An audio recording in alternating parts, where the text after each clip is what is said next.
2026 का राजनीतिक रहस्य, क्या नरेंद्र मोदी रहेंगे प्रधानमंत्री या सत्ता का नया सूरज उगेगा? तो सबसे बड़ी भविष्यवाणी जी। मई के बाद 2026 में मोदी जी त्यागपत्र दे सकते हैं। त्यागपत्र दे सकते हैं? मई के बाद योग स्टार्ट है। ठीक है। अच्छा। पीएम मोदी जी के बाद सबसे पहला नाम पीएम उम्मीदवार योगी जी का आएगा। हाँ, वो तो आ ही रहा है। तो चर्चाएं चल रही लेकिन हैं। वो पीएम नहीं बनेंगे, यूपी से बाहर नहीं जाएंगे। अच्छा, नाम आएगा लेकिन बनेंगे नहीं। बनेंगे नहीं, एंड मौके तक पीएम उम्मीदवार बनेंगे या तो शिवराज चौहान या शिवराज चौहान जी या अध्यक्ष बनेंगे बीजेपी अच्छा, के। ठीक है।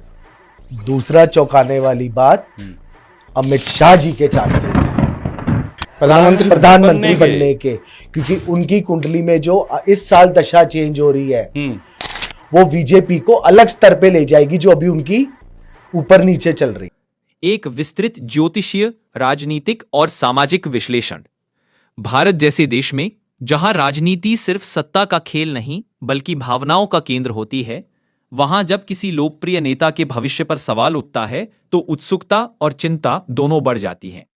2025 अब लगभग खत्म होने को है और हर मंच, social media, WhatsApp groups, TV debates और चाय की दुकानों तक एक ही सवाल गूंज रहा है, क्या नरेंद्र मोदी 2026 में भी प्रधानमंत्री रहेंगे? यह सवाल अचानक नहीं उठा।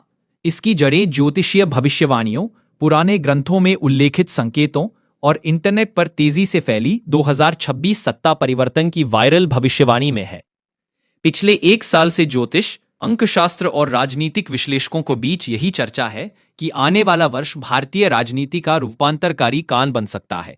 17 सितंबर 1950 को जन्मे नरेंद्र मोदी की कुंडली कन्या लग्न की मानी जाती है। कन्या लग्न का स्वामी बुध होता है, तर्क, रणनीति और संवाद का ग्रह। यही कारण है कि मोदी के राजनीतिक जीवन में कम्युनिकेशन और मैसेजिंग ने सबसे प्रमुख भूमिका निभाई है। उनकी कुंडली में सूर्य लग्न में स्थित है। यह स्थान व्यक्ति को तेजस्वी, आत्मविश्वासी, सत्ता आकांक्षी और नेतृत्व के लिए जन्मजात पात्र बनाता है। इस योग से विकसित व्यक्ति सामान्य नहीं होते, वे अपने समय में विचारधारा, दिशा और नीति बदलने वाले साबित होते हैं। गुजरात के मुख्यमंत्री से लेकर भारत के प्रधानमंत्री बनने तक का सफर इसी सूर्य योग से ऊर्जा प्राप्त करता दिखाई देता है। पर सूर्य के साथ साथ शनि का प्रभाव भी उनके जीवन में प्रमुख है। शनि उन्हें कठोर अनुशासन, श्रमशीलता और संघर्ष से सीखने का वरदान देता है। शनि की यही प्रवृत्ति उन्हें विरोध, आलोचना और विवादों के बीच स्थिर रहने की शक्ति देती है। भारतीय ज्योतिष में किसी जीवन की दिशा ग्रहों की महादशाओं से तय होती है। नरेंद्र मोदी की दशा यात्रा पर यदि दृष्टि डालें तो उनका राजनीतिक उभार एक स्पष्ट ग्रह काल से जुड़ा दिखाई देता है। 2003 में सूर्य महादशा का प्रवेश। इस समय उन्होंने गुजरात के भीतर अपनी राजनीतिक पहचान पुनः स्थापित की। सूर्य सत्ता का ग्रह है और इस अवधि में मोदी की छवि दृढ़ नेता के रूप में विकसित हुई। 2014 चंद्र दशा का प्रभाव। चंद्रमा जनता, भावनाओं और जन समर्थन का प्रतीक है। इसी काल में मोदी ने ऐतिहासिक जनादेश पाकर प्रधानमंत्री पद संभाला। 2019 सूर्य के उपप्रभाव का समय। सत्ता का दूसरा कार्यकाल भी सूर्य चंद्र सहयोग से ऊर्जा प्राप्त करता रहा। यह वह समय था जब उनकी अंतर्राष्ट्रीय पहचान अपने चरम पर पहुंची। 2021 शनि महादशा की शुरुआत। अब हर चीज बदलने लगी। शनि जिम्मेदारी देता है पर साथ में भारी दबाव और परीक्षण भी लाता है। मोदी के जीवन काल में यह वह दौर था आलोचनाओं, जन असंतोष और विश्व स्तर पर नई चुनौतियों से घिरे दिखे। ज्योतिषियों के अनुसार 2026 मोदी की कुंडली में शनि महादशा के भीतर राहु की अंतर्दशा का साल होगा। शनि और राहु का संयोजन, जिसे योग शनि राहु दोष भी कहा जाता है, हमेशा परिवर्तन, भ्रम, संकट और नई दिशा का संकेत देता है। शनि कर्म, अनुशासन, संघर्ष और जिम्मेदारी का प्रतीक। राहु भ्रम, अचानक परिवर्तन, आक्रोश और अप्रत्याशितता का प्रतीक। जब दोनों साथ सक्रिय होते हैं तो जीवन में बड़ी भूमिका परिवर्तन की स्थिति आती है। कई ज्योतिषियों का मत है कि यह योग मोदी को सत्तारूढ़ राजा से रणनीतिक मार्गदर्शक यानी किंग मेकर की भूमिका में ले जा सकता है, अर्थात प्रभाव बना रहेगा पर पद बदल सकता है। अंकशास्त्र के अनुसार 2026 2+2+6 = 10, 1+2+1 का योग 1 आता है। अंक 1 का प्रतीक है नई शुरुआत, नए नेतृत्व और एक नए अध्याय का।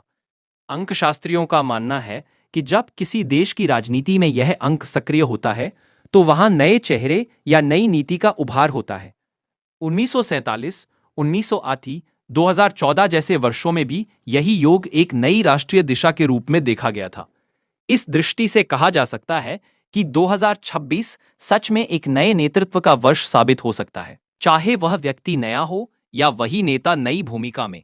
दक्षिण भारत में चर्चित नाड़ी ग्रंथों में कुछ भविष्य सूचक कथाएं मिलती हैं, जिनमें 2026-2027 के बीच उत्तर दिशा के नेतृत्व में बदलाव का संकेत है। यह भविष्यवाणी कहती है, उत्तर भारत का सिंहासन बदलता है पर सिंहासन का धर्म बना रहता है। इसका अर्थ यह निकाला गया कि सत्ताधारी दल बीजेपी का शासन बना रहेगा पर नेतृत्व का चेहरा बदल सकता है। ग्रंथों में यह भी उल्लेख मिलता है कि नया नेता शांत स्वभाव, विद्वान और संयमी होगा, जो शासन को नरमी और नीतिनिष्ठा के नए मॉडल में ढालेगा। हालांकि इन ग्रंथों की सत्यता वैज्ञानिक रूप से प्रमाणित नहीं है, लेकिन भारतीय समाज में इनका प्रभाव गहरा है। वायरल भविष्यवाणियों और ज्योतिषीय विश्लेषणों में 3 मुख्य लक्षण वर्णित हैं, जिनसे भविष्य के संभावित नेता की रूपरेखा उभरती है। 1 राशि जल तत्व वाली, कर्क, वृश्चिक या मीन। यह दर्शाता है कि वह व्यक्ति संवेदनशील, भावनात्मक और रणनीतिक समझ वाला होगा। 2 गुरु बृहस्पति प्रबल स्थिति में, ज्ञान, नीति और निर्णय क्षमता का प्रतिनिधि। 3 राहु गुरु का योग 2026-27 में सक्रिय। यह योग किसी व्यक्ति को अचानक राष्ट्रीय स्तर पर स्थापित कर देता है। इन संकेतों के आधार पर कई ज्योतिषियों ने यह इशारा किया कि अगला नेतृत्व अपेक्षाकृत युवा, तकनीकी रूप से उन्नत और बौद्धिक रूप से परिपक्व व्यक्ति का हो सकता है। अगर ज्योतिषीय परिप्रेक्ष्य को हटा दें और सीधा राजनीतिक दृष्टिकोण अपनाएं, तो भी भारत की स्थिति विशेष रूप से दिलचस्प है। भाजपा अब 2 दशक से अधिक समय से केंद्रीकृत नेतृत्व की छवि के साथ आगे बढ़ी है। नरेंद्र मोदी का ब्रांड व्यक्ति इक्वल विचारधारा का पर्याय बन चुका है। 2026 तक वे 12 वर्षों से अधिक समय तक प्रधानमंत्री की कुर्सी पर रह चुके होंगे। यह भारतीय लोकतांत्रिक इतिहास के सबसे लंबे प्रधानमंत्रित्वों में गिना जाएगा। ऐसे में 2 संभावनाएं प्रमुख हैं। 1 सत्ता का निर्बाध विस्तार, यदि जनमत और पार्टी संगठन दोनों मोदी के नेतृत्व पर विश्वास बनाए रखें। 2 अनुशासित परिवर्तन, यदि पार्टी तय करे कि भूमिका बदलना रणनीतिक रूप से फायदेमंद होगा। इस संदर्भ में शनि राहु योग को राजनीतिक निर्णय प्रेरक संयोग माना जा सकता है। सोशल मीडिया के युग में भविष्यवाणियां तर्क नहीं, वृत्तांत बन जाती हैं। 2025 के अंत तक 2026 में नया प्रधानमंत्री वाली भविष्यवाणी इतनी वायरल हो चुकी है कि उसने जनमानस में रहस्य और जिज्ञासा दोनों जगा दिए हैं। यह स्थिति वैसी है जैसे 2013 में मोदी युग आने वाला है वाला नैरेटिव बना था, जो आगे चलकर जनमत में परिवर्तित हुआ। Media, YouTube channels, Instagram reels और ब्लॉग्स ने मिलकर इस ज्योतिषीय कथा को आने वाली राजनीतिक क्रांति के रूप में प्रस्तुत कर दिया है। यही कारण है कि अब हर चर्चा में ग्रहों, दशाओं और कौन बनेगा प्रधानमंत्री का मिश्रण देखने को मिलता है। मोदी की कुंडली में यह योग केवल राजनीतिक नहीं, बल्कि उनके निजी जीवन और मानसिक स्थिति को भी प्रभावित कर सकता है। शनि जब सक्रिय होता है तो व्यक्ति आत्मनिरीक्षण में डूबता है और राहु के आने से मन उलझन भरा रहता है। अक्सर ऐसे समय व्यक्ति बाहरी विस्तार से हटकर आंतरिक रणनीति और संपादन की दिशा में चला जाता है। इस दृष्टि से भी यह संभव है कि मोदी आने वाले वर्षों में सत्ता की बजाय मार्गदर्शन और दीर्घकालीन लक्ष्य निर्धारण पर केंद्रित भूमिका निभाएं। ज्योतिषीय रूप से देखा जाए तो मोदी का प्रभाव समाप्त नहीं हो रहा, बल्कि उसका स्वरूप बदल रहा है। जहां 2014-2024 का दशक उनके सत्ता विस्तार का था, वही 2026 के बाद का काल सत्ता संरचना का बन सकता है।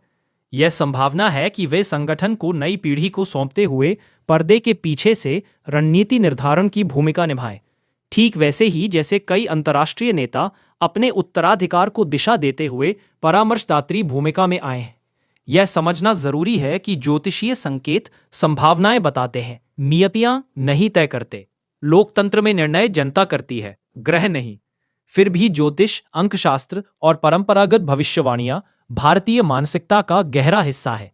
ये भविष्य नहीं बदल सकती, पर भविष्य के विश्वास को आकार अवश्य देती है। 2026 वास्तव में चर्चा का वर्ष बनेगा, पर उसका परिणाम न ग्रह तय करेंगे न भविष्यवक्ता। उसे तय करेंगे भारत के नागरिक, उनका विश्वास और उनकी प्राथमिकताएं। सत्ता परिवर्तन हो या ना हो, एक बात स्पष्ट है कि 2026 भारत के आधुनिक राजनीतिक इतिहास का सबसे निर्णायक और रोमांचक वर्ष साबित होगा। यह समय होगा जब जनता, ग्रह, संगठन और विचार सभी एक नए सर्किट में प्रवेश करेंगे। मोदी की कुंडली के संकेत हो या जनता का मन, दोनों इस ओर इशारा करते हैं कि आने वाले वर्षों में नेतृत्व का स्वरूप बदलेगा, पर उसकी दिशा वही रहेगी, राष्ट्रहित और विकास की तरफ। इस कहानी का सबसे रोचक पहलू यही है कि राजनीति अब केवल नीतियों से नहीं, भावनाओं, विश्वास और अध्यात्म तक से जुड़ चुकी है, और इसी का नाम है नया भारत।